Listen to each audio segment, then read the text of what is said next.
Hello and a very warm welcome back to the garden. Today is more of a concept video, but I wanted to share it with you as you can start applying it straight away. And it's how we can turn our garden paths into compost makers as well.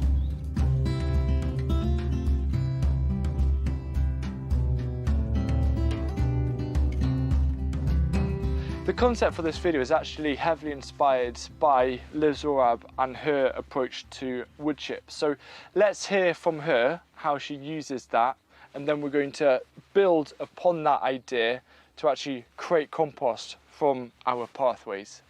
Back in 2015, 2016, when we moved to our previous home, I wanted something really attractive on our pathways, but I also needed something very cheap. And I managed to get hold of a whole load of wood chippings from a tree surgeon. So I put them down on the pathway, and within about 6 months I noticed that the areas that I had most heavy traffic, where I walked the most, it was starting to break down and crumble into a deep, dark, rather nice consistency.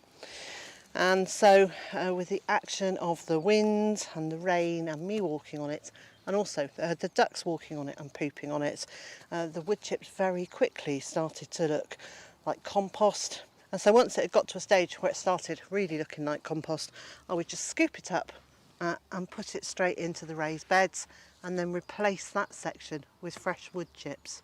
If for some reason you haven't come across Liz before, definitely go say hello and check out her fantastic channel. So in this garden, a lot of the wood chip and the base layer is starting to break down, and it's this kind of lovely rich compost that we can start applying onto the beds. But let's take this idea of using wood chip, but actually combine that with a hybrid of a compost bin, so we can actually scale up the compost and fertility that we can make and the paths surrounding our beds. I've split this video up into very detailed chapters so you can make sure that you can cover and go back to any particular things, because I just want to give you a load of ideas that you can cherry pick what you like and apply in your own garden. So this path in front of me is what I'm actually going to use as the example of turning it into a place to make compost, but still a path that I can use to access the beds either side. What I want to say quickly is, like you have 4 sides of a compost bin, the sides for these compost pathways are going to be the beds. So if you have wooden beds, you might want to line the outside with something like a old compost bags that have been cut into strips, just to help a bit with longevity. I'm going to be doing it using the recycled plastic bed, so I'm not worried about that. So in our other garden, we've got landscape fabric covering the ground and then wood chip. However, for this, I actually think if you've got grass paths, this is ideal, because you're going to put down a layer of cardboard, and that's just to stop the grass growing through. However, it still allows contact for earthworms and other microbes to actually come and up from beneath and help with the compost process. Now, if you've got, say, just hard ground or something, you can absolutely still use this method. I just think it's beneficial to have that touching the ground, just like a compost bin that's over the top of grass or a lawn is going to get a lot more microbes much faster, helping to break down, versus on a concrete pad. That being said, if you do have hard ground, one of the ways that you can add microbes to either your beds or your composting systems is to make different biological amendments, such as Jadam microbial solution or lactic acid bacteria. I've put down the first layer, and I just want to talk a bit about working out how much compost you theoretically could make from this. So these 2 beds are 3 meters long, and the distance is around 55 centimeters wide. And I'm going to be filling this up to a depth, roughly a working depth of around 15 centimeters after compaction of walking across it. And if I did this on both sides of the bed, it would give me the equivalent of half a cubic meter of compost. So that is actually quite a lot of compost that we could then put onto the bed. If we did 4 of these paths, it would be same as a cubic meter compost bin. So hopefully that can show you how much you can actually make from fairly narrow path spaces, and a cubic metre of compost for a small garden goes a really, really long way.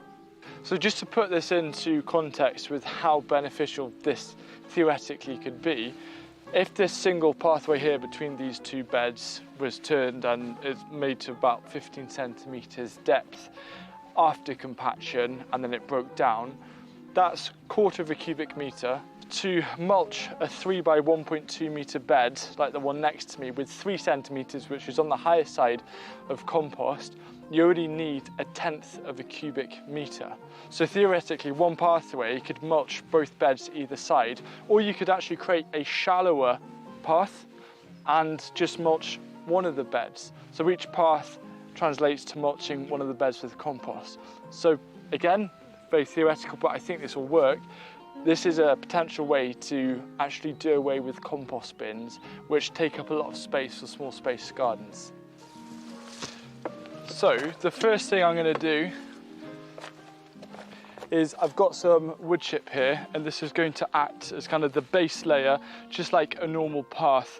What this wood chip is also going to do is connect with the ground and help contribute in terms of carbon and also the fungi to help with the breakdown. So I'm just going to add a light layer of this on top of the cardboard.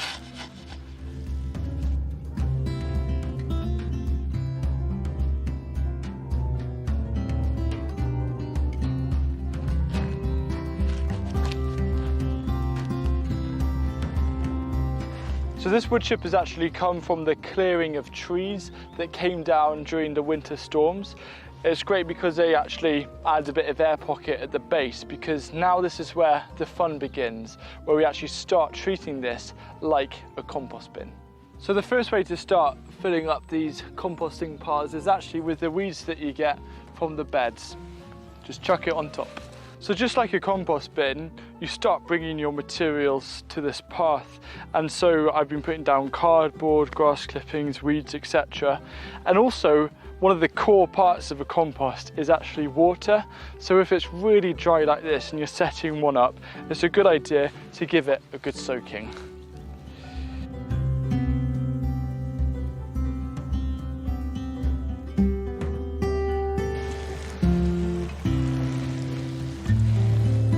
I also thought I'd use some inspiration from Korean natural farming by using some of this leaf mould soil here to actually inoculate the compost pathways with biology.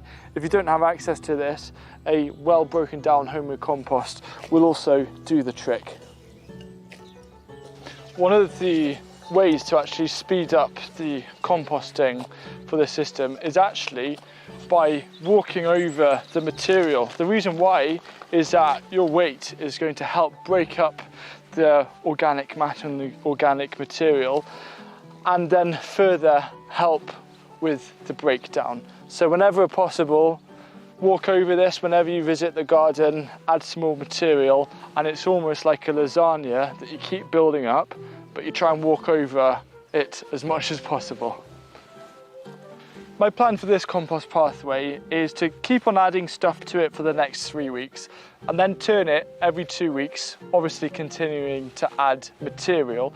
But the turning does two things. The first thing is add oxygen, which is vital for so many of the microbes that help with the breakdown, but also just for me to see how it's progressing, because it might come to a certain stage where it's almost fully broken down, but it's near the end of the season, and then I'll be more than happy to mulch my beds with that, as it will be fully sorted by springtime. I want you to actually go out and designate a bit of pathway to turn into a compost pathway and just have fun. Test out different things, see how it goes. Treat it the same way as you would as a compost bin, it's just the actual size that's different, and let me know how it goes. If you're struggling to find material to both fill up your compost bins but also your compost pathways, this video right here will give you 8 free examples of materials that you can add to help bulk it out.